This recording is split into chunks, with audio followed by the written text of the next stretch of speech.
Evangelio de nuestro Señor Jesucristo según San Juan.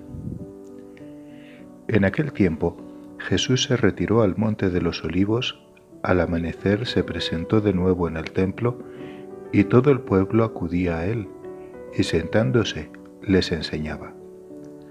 Los letrados y los fariseos le traen una mujer sorprendida en adulterio y colocándola en medio le dijeron: Maestro, esta mujer ha sido sorprendida en flagrante adulterio.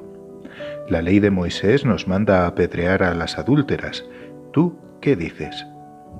Le preguntaban esto para comprometerlo y poder acusarlo. Pero Jesús, inclinándose, escribía con el dedo en el suelo. Como insistían en preguntarle, se incorporó y les dijo: El que esté sin pecado, que le tire la primera piedra. E inclinándose otra vez, siguió escribiendo.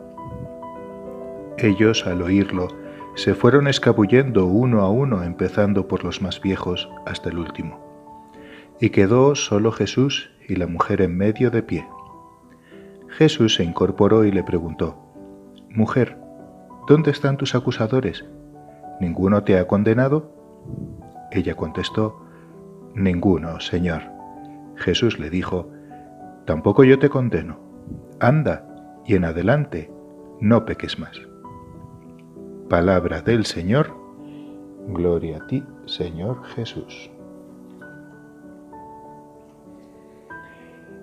En este Evangelio nosotros encontramos cómo Jesús está poniendo las cosas en su lugar a tantos letrados y escribas que querían comprometerle a él. Jesucristo es Dios y los escribas eran los intérpretes expertos de la ley de Moisés. De alguna manera ellos, los letrados y fariseos, se creían más que Jesús, pero en realidad eran como si unos inexpertos en el pugilato, en el boxeo, se estuvieran metiendo a pelear contra el campeón de los pesos pesados sin siquiera saberlo. ¿Cómo les va a ir? Ya nos podemos imaginar. Pues bien, deseo introducir un poco esta reflexión pensando un poco sobre lo que es la ley. En el Arca de la Alianza, en el Antiguo Testamento, el pueblo de Israel tenía tres cosas.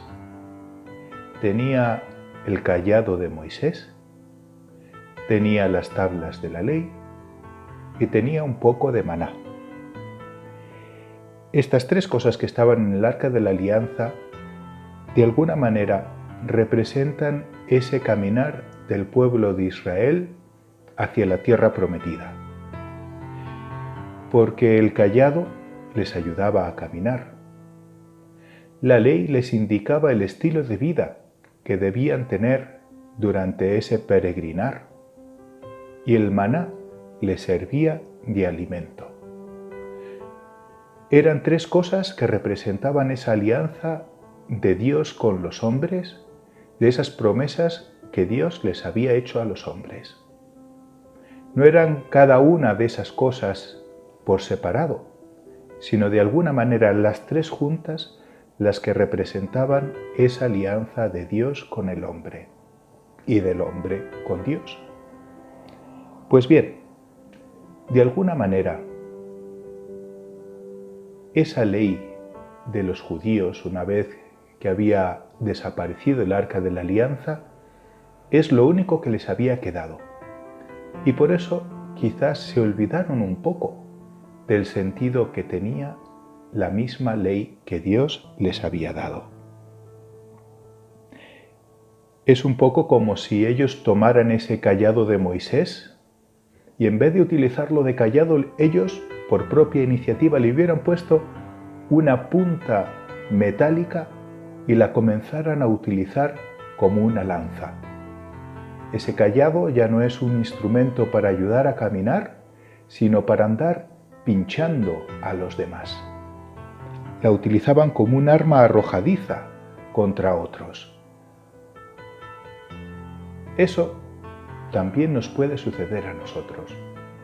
Nosotros, ¿cuántas veces nos llegamos a comparar con los demás? Porque quizás nosotros sí vivimos de una manera más perfecta lo que Dios nos pide a través de la ley de los mandamientos o la ley de la Iglesia.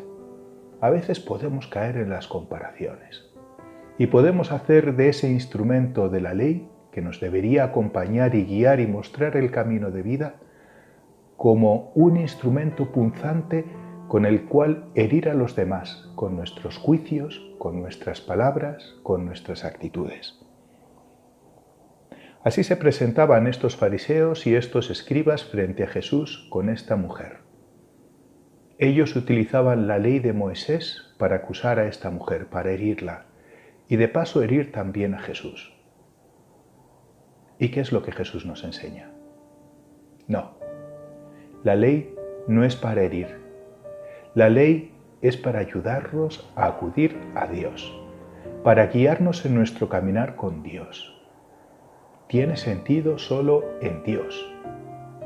Y por eso, Él, que es Dios, nos enseña cómo servirnos de la ley para acercarnos a Él.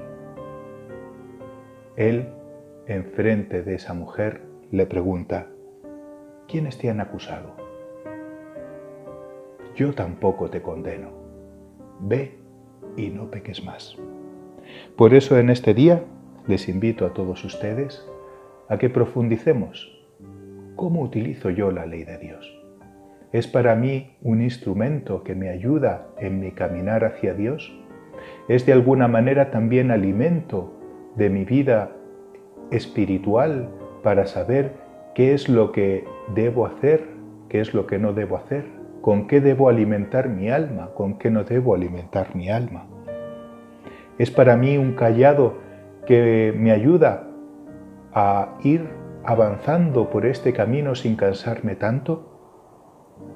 ¿O también he caído un poco en utilizarlo por propia iniciativa como una lanza con la cual he estado hiriendo a los demás con mis juicios, con mis actitudes o con mis actos? Por eso, el día de hoy, mostrémonos también ante Cristo. De alguna manera, todos también nos podemos identificar con esa mujer porque todos hemos pecado. Y frente a Él estamos así, postrados. Dirijámosle a Él nuestra mirada. Mostrémosle nuestra actitud arrepentida. Mostrémosle también nuestro deseo de no volver a pecar y de seguir el camino con ese deseo de ir y no pecar más.